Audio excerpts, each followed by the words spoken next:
video I'll share a recipe on how to make curried lobster claws, and I have some shrimp in the freezer, so I'm going to use some of that too, and Kevin wants some potatoes or aloo in it.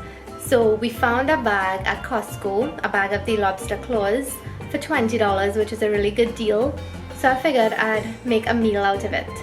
So hope you enjoyed the video. Keep watching to see how I do it. So I have this shrimp in a little basin here, and it's just defrosting a little bit. I just put a little bit of lukewarm water just to get it to defrost. So it's completely defrosted now, and I'm just gonna take the shells off. Kevin hates when the shell is on, especially if it's in curry. He doesn't mind it when it's pepper shrimp, but for anything else, the shell has to be off. So yeah, so I just taken the shell off, and these are deveined already, which is perfect. Makes my work a little bit easier. So I'm gonna squeeze this lime and let it soak for a little bit. So do you all know why we use lime, lemon or vinegar or any type of acidic substances to clean fish or to clean seafood? Is because there's something called an amine, and to neutralize that amine you have to use an acid, which is lime, lemon, vinegar. And the acid, what it does when it reacts with that basic amine, it creates an acid, a salt and water, which has no odor or, you know, that fishy seafood smell. So that's why when you use lemon or lime in seafood, the smell tends to go away really quickly.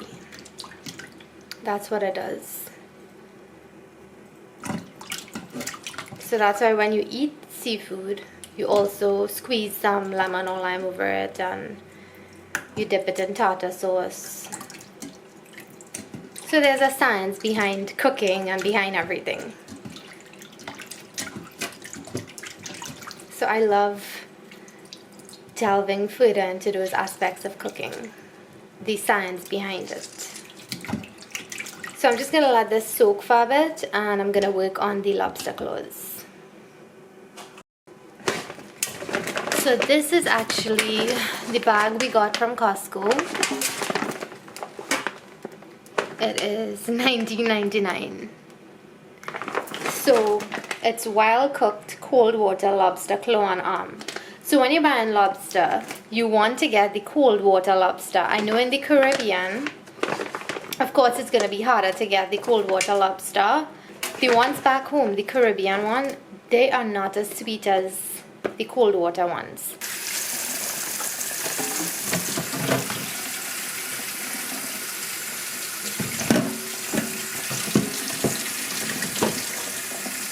So you see, they already cracked the claw for us, which is great. It makes my work a little bit easier, because usually, you know, when I make curried crab, it's good to crack the gundi. We call this part the gundi, the big claw, because what happens is when you season it, that seasoning and the curry and everything goes inside there and flavors the meat. So that's what you want. I'm just gonna add it to the bowl. I'm gonna do the same thing. So I'm gonna squeeze some more lime.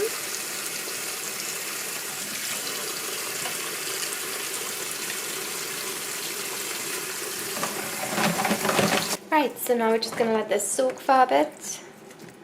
Let me take you all and show you the rest of the ingredients that you'll need to make this curried lobster claws and shrimp with aloo. So here are the other ingredients that I'm using. I have my spices here, some curry, turmeric, roasted ground geera, and some black amchar masala. And I had an issue recently. I don't know if any of you had the same experience. Anything I cooked curried, anytime we were biting into the food, it tasted like sand or like mini stones or something. But it was tasting kind of gritty. And at first Kevin thought it was the pot, the cast iron pot. So he made me scrub the entire pot, take out the inside coating, and re-season the pot in the oven. And then we figured out it was actually the spices. So I sifted the spices and I found like little gritty material in it, in both the massala and the geera. So I don't know if any of you had the same experience, but I was about to throw away the entire pack and then I couldn't find it anywhere at the moment, so I said let me just use it. So I just kept sifting it until all that material was out. So let me know if you all had that experience. Maybe I got a bad batch. I have some curry leaves or Karipillay leaves, some serrano peppers, and the curry leaves are optional. If you don't have it, you don't have to use it. I have some serrano peppers. I didn't have pimento peppers, so that's why I'm using this. Use any mild pepper that you have if you can't find pimentos. I have some cilantro because over here I don't have access to bandana all the time. You know how usually I just walk out to Liberty, buy all my bandana and my peppers. Over here I don't have that luxury. So I'm just using cilantro, and we get really nice cilantro here actually. I have a piece of ginger, some garlic, onion, some aloo or potatoes, coconut milk, and I forgot to show you all I have my seasoning here. This is how I do my seasoning now. And I just break off piece when I'm ready and nuke it in the microwave and it's good as new. One thing I forgot to show you all is the pepper. I'm definitely going to be using a piece of hot pepper. I have some in the freezer, so I'll show you all that when I'm cooking. And for the coconut milk, fresh is always best. But since I don't have fresh, I'm just gonna stick with the best quality that I can find. So I just broke off 2 pieces of the seasoning. I'm gonna nuke it in the microwave for a couple of seconds and then it'll be brand new, like fresh seasoning. So this is how it looks. It's very concentrated as well. I didn't use any water. It has a lot of bandana, some garlic, and plenty hot peppers in there. So I don't need to use a lot of seasoning to flavor the dish. So now I'm actually going to season up the lobster claws and the shrimp. I'm going to do them in separate bowls because the claws are going to cook first. They take longer to cook, and the shrimp I'll add that in the last few minutes. That actually doesn't take long to cook. As you know, shrimp cooks very quickly. So let's go ahead and start seasoning it up. So when it comes to seasoning, I like to keep it traditional and really basic. So I'm just adding salt and green seasoning. That's all the flavor we need. So just a little salt. And you'll know how strong your salt is, so you'll have to average. For the brand of salt you have, you'll have to average. So I'm adding some of that green seasoning.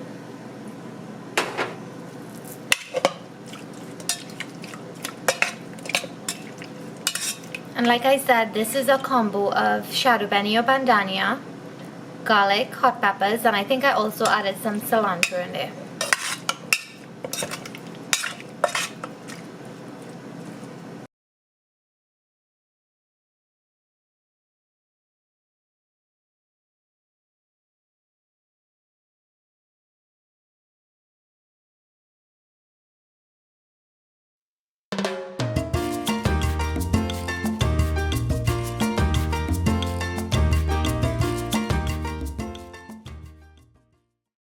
Now we're doing the same thing with the lobster.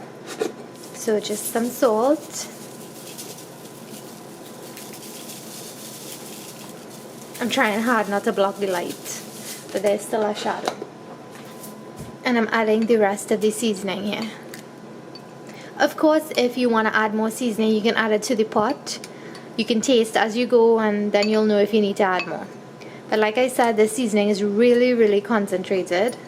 Has a lot of herbs in there, so I don't think I'll need to be adding any more. I'll just cut up some fresh cilantro on top. So I'm gonna go in with my hands and just give it a massage because we want the seasonings to get into the claw, into the gundi.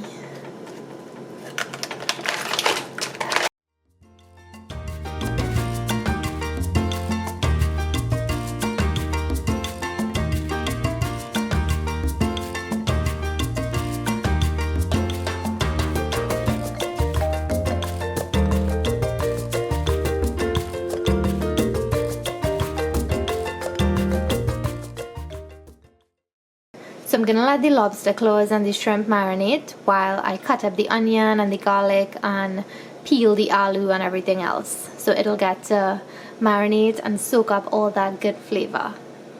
So I'm about to peel the aloo or the potatoes now. Then I'll cut up the onion and the garlic.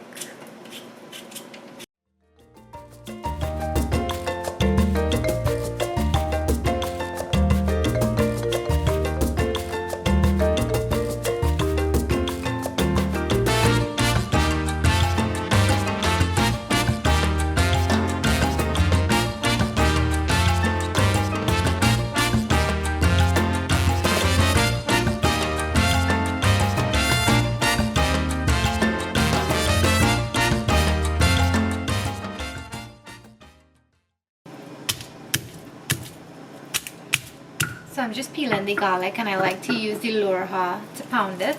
This is called a sill and this is a loraha. So I actually got this from Kevin's great grandmother.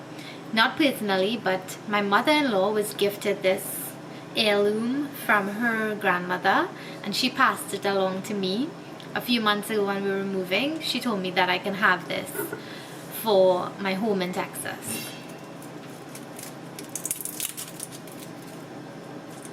So I'm really grateful because I love traditional cultural things and I love heirlooms such as this, especially when it comes to food. I really love culture, and I'm really fascinated by how my ancestors, how they cooked and just their way of life. So I'm just truly grateful that she chose to gift this set to me, because I'll definitely be using it a lot.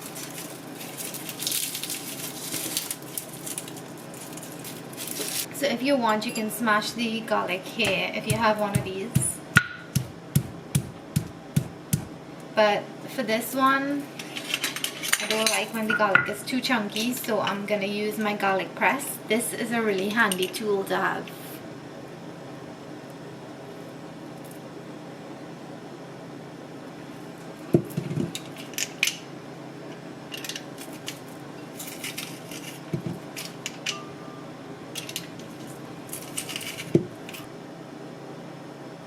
So as you can see, the rice is perfectly cooked. I made some jasmine rice, and I love using the rice cooker because it always comes out perfect. So I'm adding some oil to the pot. I'm using avocado oil. You could use whatever type of oil you like to cook with. Once it's nice and hot, go in with some onion.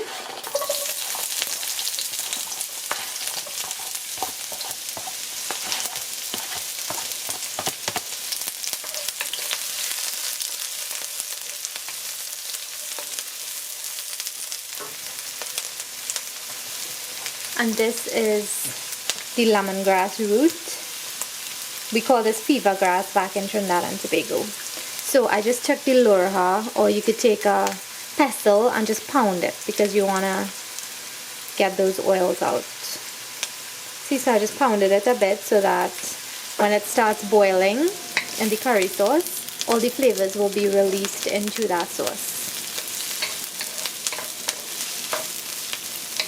In this bowl here, I have some karipillay leaves or curry leaves, some grated ginger, some chopped serrano peppers or pimento peppers if you have. I have a piece of a scorpion pepper and the garlic underneath. So I'm going to add that in now.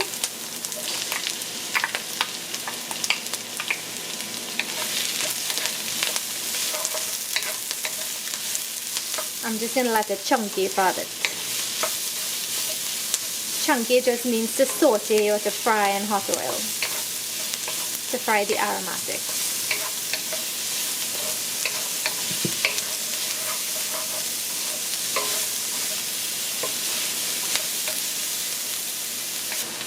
So I'm going to add a little bit of the geera, turmeric, black amchar masala, and the curry.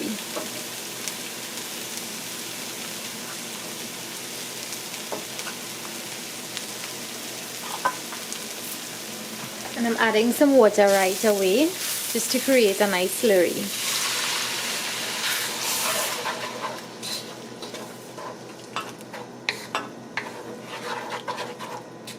When I'm cooking seafood, I like to mix my curry in a bowl and then add it to the pot. That's why I added the water right away. Usually if I'm making like chicken or anything, I let the spices toast for a bit first and then I add the water. That's just my preference. I think both ways are fine. When I was learning how to make curry, my mom told me to mix everything in a bowl with the water and then add it to the pot. Now depending on my mood, I just choose when I want to do it. So for seafood, I mix the paste in the bowl first and then add it. So now I'm just going to mix this a bit until it starts to get grainy and clumpy. So I'll show you how it looks when it gets to that stage. So this is the texture you want. This is how it should look when it's ready. Now I'm adding in the aloo or the potatoes.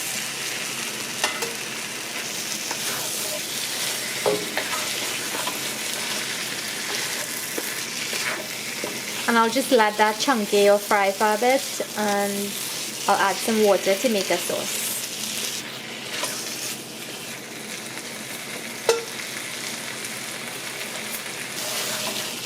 So after the aloo or the potatoes chunky for a few minutes, now you want to add some water, preferably some hot water so that the cooking process doesn't stop. And I have it on high heat now. I just changed the heat to high. And I'm going to add the coconut milk in there now. So when you're using anything canned, make sure you wash the top first before you open it. And when you're using canned coconut milk, you want to shake it before you open it. So I'm just adding a little bit.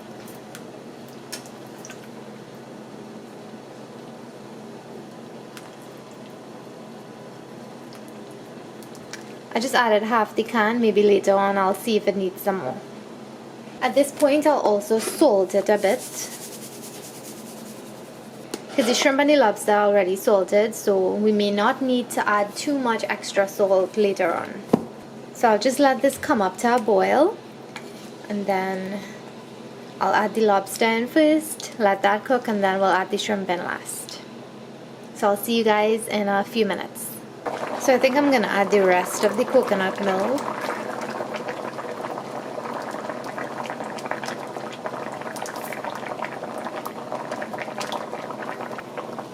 So it's only been about 10 minutes and the aloo already started to soften up. So it cooked really quickly. Now I'm going to add the seasoned lobster in. Well, the lobster claws. So I forgot to mention, the best thing to do is let this marinate overnight. I left mine for about 2 hours, but it's always best to marinate overnight so you know all those flavors get soaked in. So I'm gonna add the claws to the sauce, and they're gonna soak up all that goodness.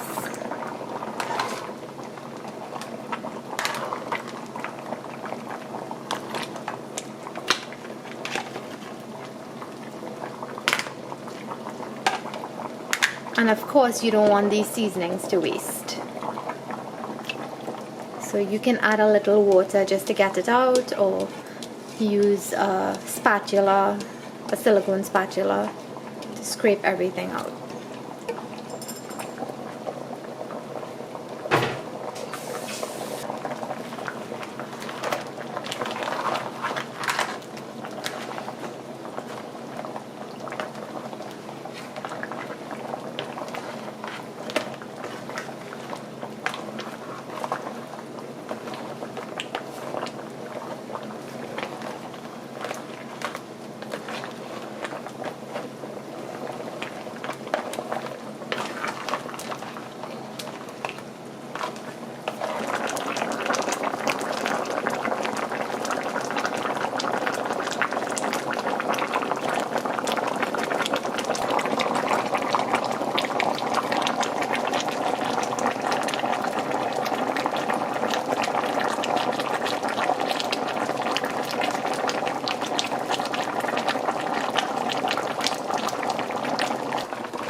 as you can see, the lobster is bubbling away in that curry sauce. So it's been about 10 minutes. The aloo is starting to mash up, and that's giving the sauce a lovely texture. That's what we're looking for.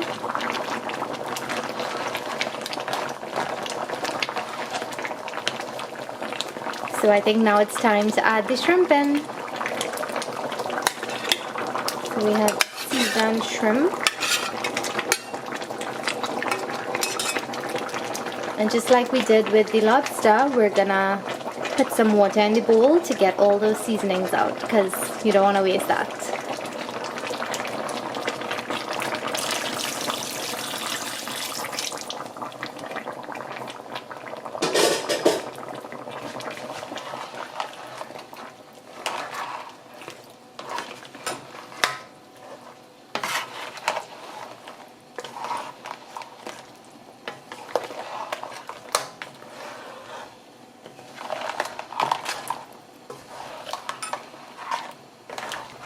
Now is the time I like to actually taste the sauce a bit, just to see what it needs.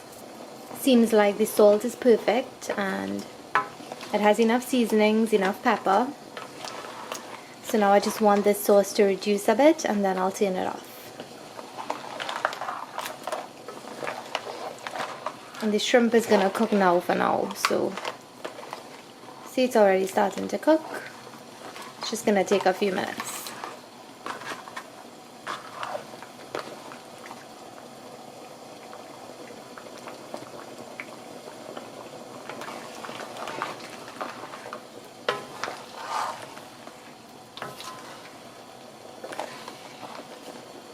So the curry seems to be ready now. Look at this sauce. It looks a bit watery, but have no fear, it's gonna thicken up. The residual heat is gonna thicken it up a bit. So I'm gonna turn off the heat, and this is gonna continue to cook for a bit. So as it cools, it's gonna thicken up, and it's gonna be a perfect consistency to pour over rice. So I love eating this with rice. I'm a rice girl. You can have it with roti. You could do it with dumplings, just like you'd have curry crab and dumpling. You could do curry lobster and dumpling. But for me, this goes so good with rice. And you have to sani it. Sani just means to eat with your fingers or your hand. So you see the shrimp, it cooked really quickly. So lastly, you want to add some chopped bandania or shadow benny. I'm using some cilantro. Just gonna add it in on the top, and it's just gonna cook a little bit in that residual heat.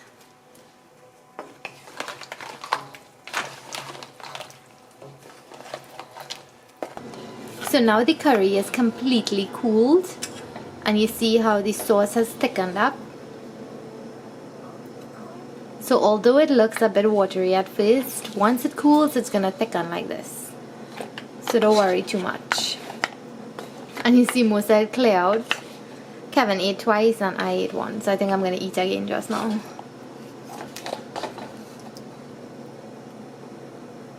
So this is how it gets when it comes to room temp. This is a great consistency to pour over rice.